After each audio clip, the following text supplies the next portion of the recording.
Former President Donald Trump still facing criticism for those controversial comments he made at a campaign rally over the weekend. Now his former Vice President Mike Pence is refusing to endorse him. And the state of former President Trump's finances aren't looking that good right now. His lawyers now say today it's, quote, a practical impossibility to secure a bond for his $464 million civil fraud judgment. Meanwhile, President Biden is busy campaigning and spending time in the Oval Office. His campaign says they raised $53 million in February. Today, the president also spoke with Israeli Prime Minister Benjamin Netanyahu about humanitarian aid needed in Gaza. Gómez and Jake Rosen join us now. Finn is our political director here at CBS News. Jake, a top-notch campaign reporter. Let's begin by listening to former President Donald Trump's comments over the weekend at his rally.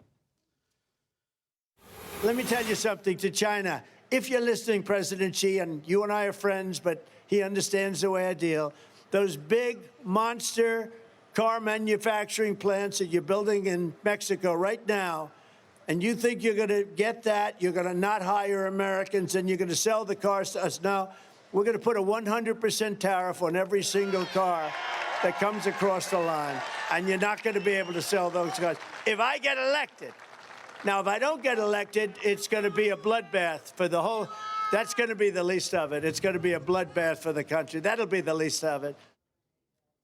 Finn, what's the Trump campaign's response today to how this is all playing out? It's a controversy that's sparking criticism from Democrats. Some Republicans have urged Trump to use different kinds of words, even if he's talking about the context of the automobile industry. They say that, and I spoke to several members close to Trump today, and they say that this has been strongly taken out of context. They believe that this is an issue that he's been railing on for since the 80s, and they believe that the bloodbath comments, he was referring specifically to the auto industry. Of course, Jake was there, and and you talk to others, and critics say that this is essentially a dog whistle to his base. But among the Trump advisors, they believe that this was specifically about the auto industry. So this is one part of the rally. Jake, you were there on the ground covering it for CBS News.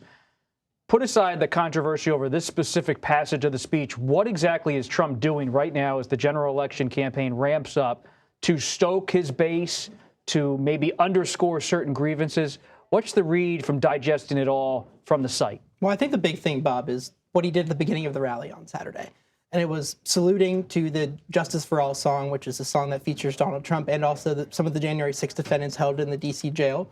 He saluted the campaign PA announcer that basically calls Trump on the stage, said that they were hostages. Trump repeated that at the beginning of the speech.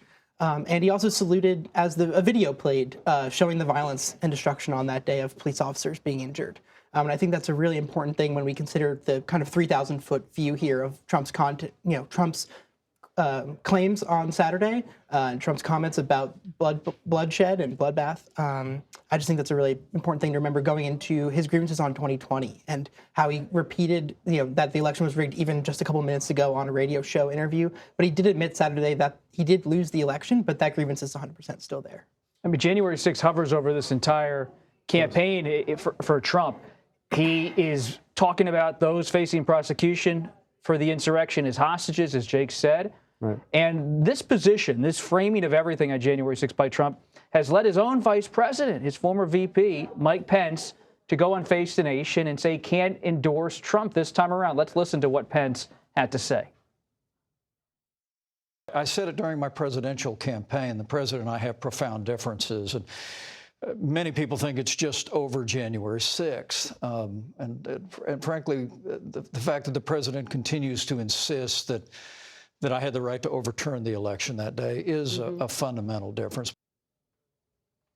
So this is a campaign where many Republicans would prefer Trump to be talking about the border, talking about the economy, but he's not moving away, it seems, Finn, from January 6th and his own false claims of winning the 2020 election. There has been some frustration, Bob, with some members of the Trump team that he is continuing to talk about this, and especially the way that Jake just described.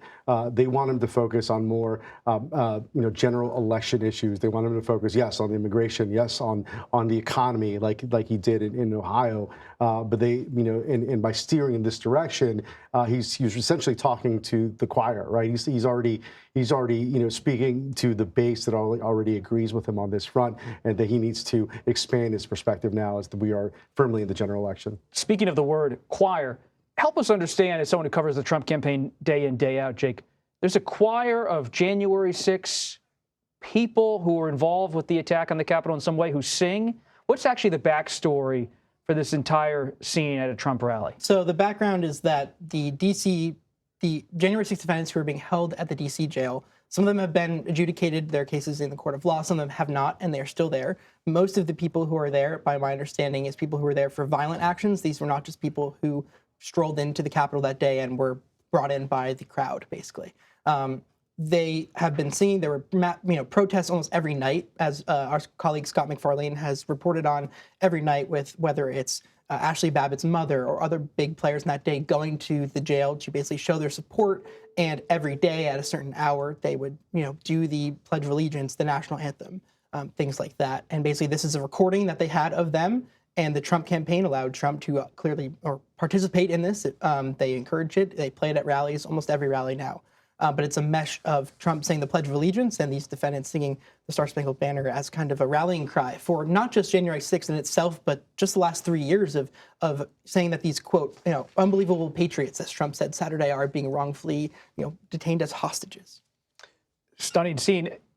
What about Pence, though, Finn? What's the political impact, if any, of having your former vice president sit out in terms of endorsing your campaign? I think it's historic. I mean, you have to go back to 1912 when you really have any sort of historical reference to something similar, where Teddy Roosevelt ran against his former vice president. But you're looking at a point now. Where does that Pence voter go? The traditional Republican. Traditional Republican, establishment conservative, if you will. Sort of similar to, if you can even make an argument, similar to that Haley voter, right, that we've been talking about so much earlier in the cycle. But do they hold their nose and vote for Donald Trump, even if they disagree with him on certain issues? I mean, he was talking about that Donald Trump had walked away from certain conservative principles, including that pro-life stance, including a limited fiscal, responsible government, and even his position on TikTok. But frankly, I mean, there really isn't another option, one would think. And speaking to some members of that establishment class, if you will, who say, what they likely would not vote for Biden, even though the Biden campaign does firmly believe that they can make a serious play for that voter. In terms of the VP selection this time around, it's clearly not going to be Pence again. Who's the Trump campaign looking at? Who are Trump allies talking about? Well, I'll point to Saturday as probably the best example of that. We saw South Dakota Governor Kristi Noem flew to Ohio to go give a stump speech for Bernie Moreno, the Trump-backed Senate candidate there. Jim Jordan was also there, and so was J.D. Vance. And I think we've seen this in real time, whether it was in New Hampshire with Senator Tim Scott from South Carolina going up there to basically support him continuously. Vivek Ramaswamy was also in New Hampshire right ahead of that primary. But I think we've seen, I would maybe call them auditions, but I think they've been given time on stage with Trump and before Trump arrives to the venue to basically show the crowd what they have to rally their candidates or in support of a candidate. And I think that that's just something to watch going forward, is how these allies are rolled out continuously. Quickly. What a race, though. That Ohio Senate primary race. I'm really interested in this one. Who wins? Matt Dolan, Bernie Moreno? If Matt Dolan wins, what does that say about Donald Trump's sway? He's endorsed by former Senator Rob Portman, among others of that ilk. And the governor of the state, Mike DeWine. Right. So, I mean, that is really, it goes back to like the 2022 midterm cycle where there's that candidate equality issue that we talk so much about. If he loses that race and Matt Dolan wins, what does that say about Donald Trump and that key state that has become red in recent cycles?